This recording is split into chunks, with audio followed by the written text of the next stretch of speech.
1 year ago, my best friend Darren and I were hanging out on a Saturday afternoon. That mostly consisted of walking to the nearby high school to listen to music and just talking about the girls that we had classes with. Darren and I did this 90% of the time when we hung out, mostly because we love spending time outside instead of being indoors all the time. On this particular day, we were walking over to the football field to sit on the bleachers to gossip and whatnot, but as soon as we sat down, a white pickup truck with black tinted windows pulled up in the school's main parking lot, which you could see from the football field. Now I pay high attention to detail, so I noticed the truck sitting in the lot for at least 15 to 25 minutes before I pointed it out to Darren. The truck just sat there, still running, but the creepiest part is that I could feel the driver staring at us while we sat there listening to music. After about 2 more minutes of the truck sitting there, we started to walk back to Darren's house, which was about 2 blocks away from the school.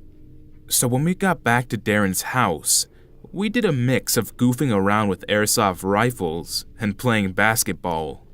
I'd like to take a moment to mention that me and Darren hung out a lot, and we never saw this white truck parked in or around the school, so it was pretty creepy to see a truck with tinted windows sitting in the parking lot with an engine running for at least half an hour. But imagine the horror on our 13-year-old faces when we saw the same white truck slowly driving down our street. Now this truck was going about 20 kilometers down the road, so it was super obvious that the driver was looking for something or someone. I shit you not, as soon as the truck went in front of Darren's house, it slowed down and parked right in front of the driveway and rolled down the window. What we saw were 2 people in the vehicle. One, the driver, was middle-aged with a disgustingly dirty beard and dirty gray hair, and the passenger was also middle-aged but was a woman with greasy black hair and was sporting what looked like a gray-stained shirt. We were both pretty scared at the sight of the 2, so we just decided it'd be better if we walked inside quickly. Once we got inside, we ran around the house, locking all the doors and closing all of the curtains. After around 15 minutes of playing Grand Theft Auto in silence, still pretty creeped out about what just happened, Darren piped up and said, Do you think they're still out there?" I shrugged my shoulders as if to say, I don't know, and I don't want to know. Let's go check from my mom's bedroom window," Darren said nervously. His mom's bedroom was on the 3rd floor of the house, and if you looked out the window, you could see the road and the driveway. We both slowly walked up the stairs and into the bedroom and opened the drapes up just enough to see out. We saw those 2 fuckers were still blocking off the driveway with the side of their truck. Suddenly, Darren backed away from the window and fell on the floor. "They got out of the truck and are walking to the front door with a garbage bag," Darren said, almost in tears, still on the floor. As soon as I heard that, I went into defensive mode, trying to save both me and my best friend from harm. I pushed his mom's little dresser in front of the door, so if they got in, they would have to push it over. As soon as I did this, Darren pulled a box from underneath the bed and opened it. "Here, take this. My mom told me to use this if anyone ever tries to break in." Darren handed me a knife, and he held a canister of pepper spray. We both took cover behind the bed, scared for our lives. We sat there for what felt like the longest 2 minutes of my life, until we heard the sound of 2 pairs of heavy boots walking up the stairs. "Come out, boys. All we want to do is play. We ain't gonna hurt you one bit." As soon as the sentence was finished, Darren whipped out his cell phone and dialed 911 and was speaking to the operator. What he basically told the operator was that 2 people had broken into his house and that they were stalking us for the last hour or so. The operator told us that they had sent officers out immediately and told Darren to stay on the line. The footsteps got closer and closer to the bedroom door. Then, it all went quiet. And out of nowhere, a loud bang came from the other side of the door, followed by struggling to open the door.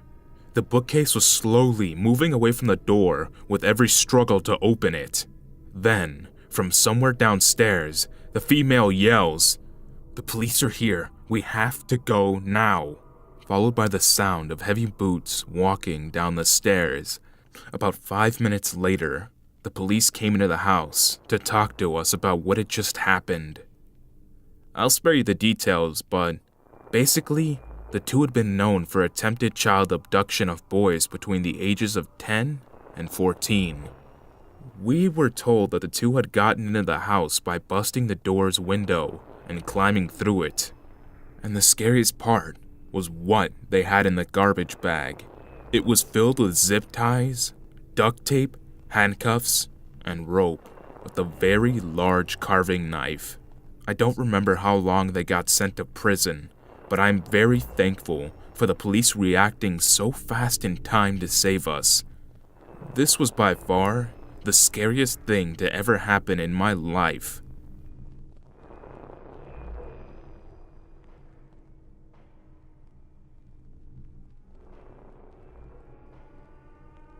I couldn't have been much older than 10 when this happened. I was sitting in my front room with my mom. She was reading to me, and I remember it was a Goosebumps book. Back then, I loved the spookier books, but they were just a bit above my reading age, so my mom would help out and read to me the more complicated sections. We were on the couch closest to the front door, and I can't recall the time, but it was definitely dark out. My dad has always worked nights, so he wouldn't have been home until much later.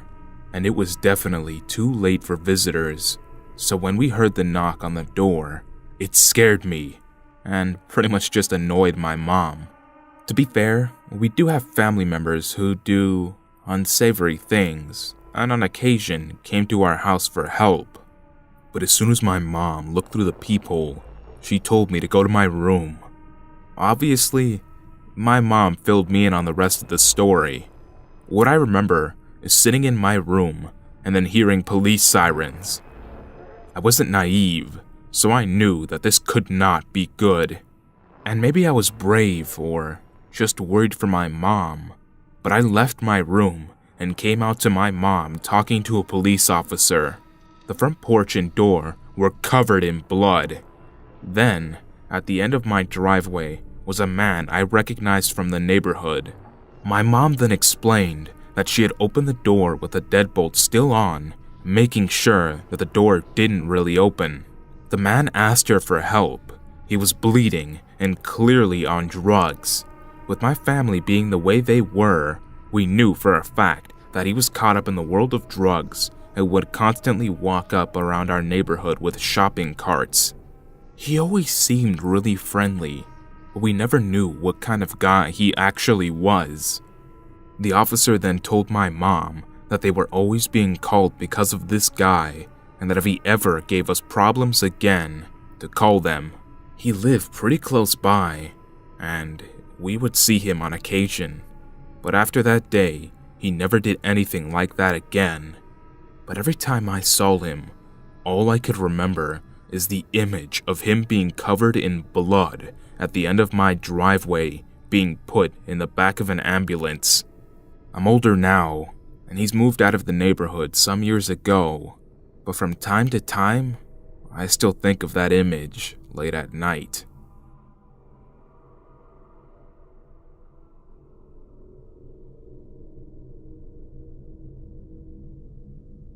My name is Cody, and I'm 17 now, and this just happened last Tuesday. I like to ride my skateboard around the area I live. There's a little trail that cuts near the creek. I go to that spot every day just to chill with a friend or two. Normally I'm by myself, and this was one of those times. I was getting irritated with the typical girl drama, and my parents didn't have the best relationship, So I decided to leave my phone at home and escape everything. I went to the usual spot to clear my mind. It was about 4 a.m., and I would see the occasional hiker or bike rider. A few hours later, it was 8:36, when I decided to go to a local gas station to get some energy drinks and go to my friend's house. As I started walking back, I heard what appeared to be faint grunts and moans. At the time, I thought nothing of it. I assumed it was just some high schoolers smoking pot or something. It started getting a little rowdy. I finally get back to the trail, and I start to get a very eerie feeling that I was being watched. As I start walking up the trail, I see a man in a blue hoodie with athletic shorts running from behind me. I thought nothing of it because it was pretty common to see people going on a late-night jog. I had an old iPod with me, and I decided it'd be best if I listened to some music. I got a feeling in the pit of my stomach, though, to put my iPod away and just book it home. Then I feel someone touch me. I turn around, and the same guy I had seen about 20 minutes previously starts to try to make small talk with me. I didn't want to be rude or anything, so I talked to him. We had a normal conversation, and then something strange happened. He asked me, I heard about you and your girlfriend. Are you alright? I was kind of freaking out at this point. I responded with, "How the fuck did you know that?" He turned to me with the creepiest smile I'd ever seen and said, Oh, Cody. I've known about you and Sarah for a very long time. I've seen you two walk through here, and I've seen you guys holding hands at your school. So I said, "Get the fuck away from me." Knowing that some random-ass guy that I'd never seen in my entire life knew so much about me was extremely horrid. In an instant, I began to sprint faster than I ever had in my entire life. After about 2 minutes of straight sprinting for my life, I turned around, and he was gone. I thought about calling the police, but I didn't want them to get involved, and I knew that there was nothing that could have been done anyway. With that being said, I thought everything was starting to get back to normal, but I was dead wrong. Today I went over to my girlfriend's house, and we watched movies late into the night. I was ready to call it a night and go home. I grabbed my skateboard and just started heading there. Mind you, I only live a few blocks from her house. I got home and was getting ready for bed, but that's when I got a spine-chilling call from my girlfriend. "Babe, what's wrong?" I said. I could tell that she was in fear and panic. "There's something in the black car standing outside my house with a knife and a creepy smile. He's asking for you." At this point, I was pissed and scared at the same time. I forgot what had happened a few days ago until I got that call. It was around midnight, and I grabbed my hunting knife and my skateboard and raced to her house. As soon as I got there, I see her and 2 other men outside her house. What happened next will never leave my mind. I see the same fucking guy who had crept up on me the other night, except this time, he had a friend. They were both just sitting on the car, jerking off as they watched her peep through the window. I was ready for a bloody fight. I got off my board, and I threw it at the guys who were just sitting on the car, and I grabbed my knife. "Fuck you," I yelled in an angry voice as I ran towards them. They saw me with the knife in my hands and got into the car and sped off, almost hitting me. I went to my girlfriend to try and calm her down. I called the police soon after, and they asked me a few questions and then said that they would be on patrol in the area for them. Early this morning, I got a phone call. I really regret answering it.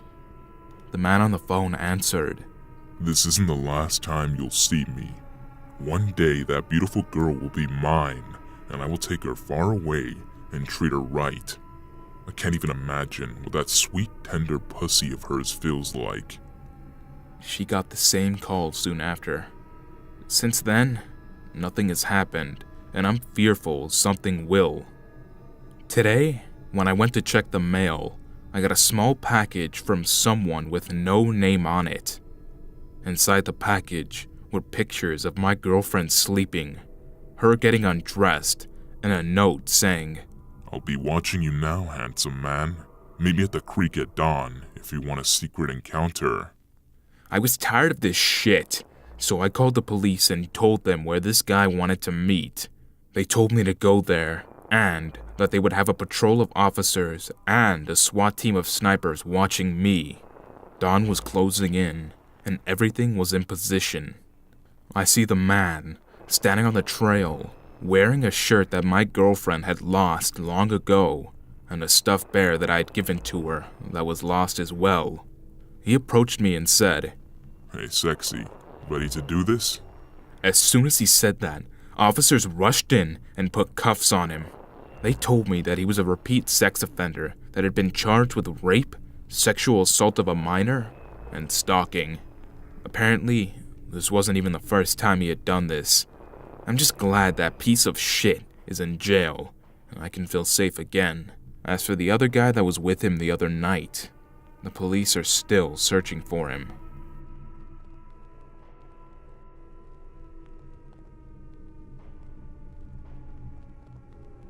To give some background information, I was 14 at the time this took place, and I even remember the exact date this took place on.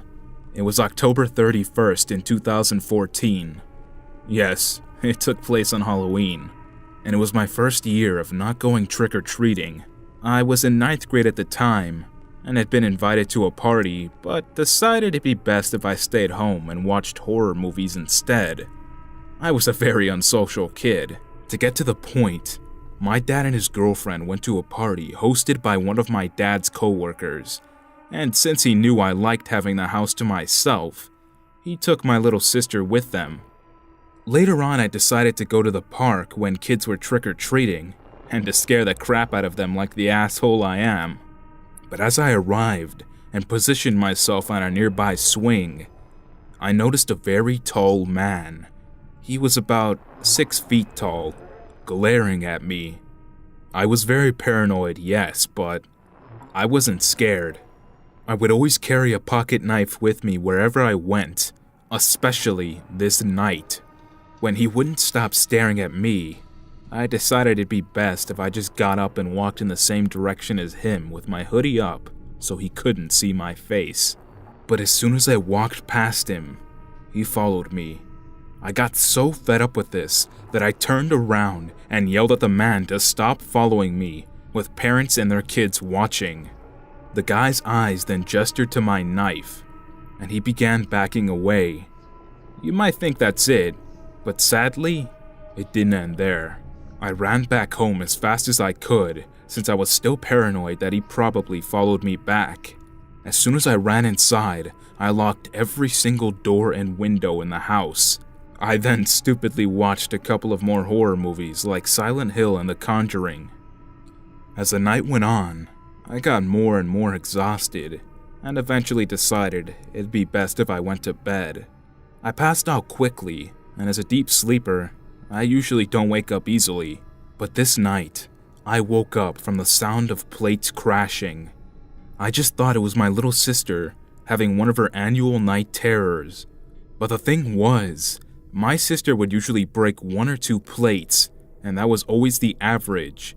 Then, she would walk to my dad's bedroom and cry really loudly. I would always go upstairs to check on her, since I'm her big sister. But something in me told me not to go. It just felt like it wasn't my sister. So I just chalked it up to it being my dad, since he is very clumsy and often breaks plates. I saw that it was 10 p.m., so I thought he had been back from the party. I ended up calling him since it was only 10 p.m., so I thought he had already gotten back from the party. He picked up after the first couple of rings, and at the time, the plates stopped crashing. I said to my dad from the other end of the phone, "Can you go back to bed, Dad? I'm super tired and I just want a bit of rest." There was silence on the other end, until I heard my dad laugh and say, "Lauren, I'm not even home yet, but we are pulling up." He then hung up. I was shocked. The footsteps upstairs had stopped, and my window was able to see the driveway where my dad had just parked in and was getting out.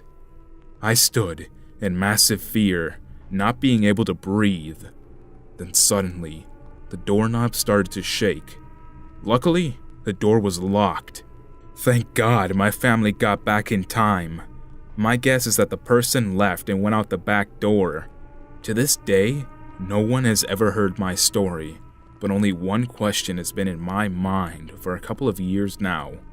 How the hell did this person get in? I locked every door and window and turned every light off. There were no forced signs of entry, and my parents never left keys or anything under the mats or outside.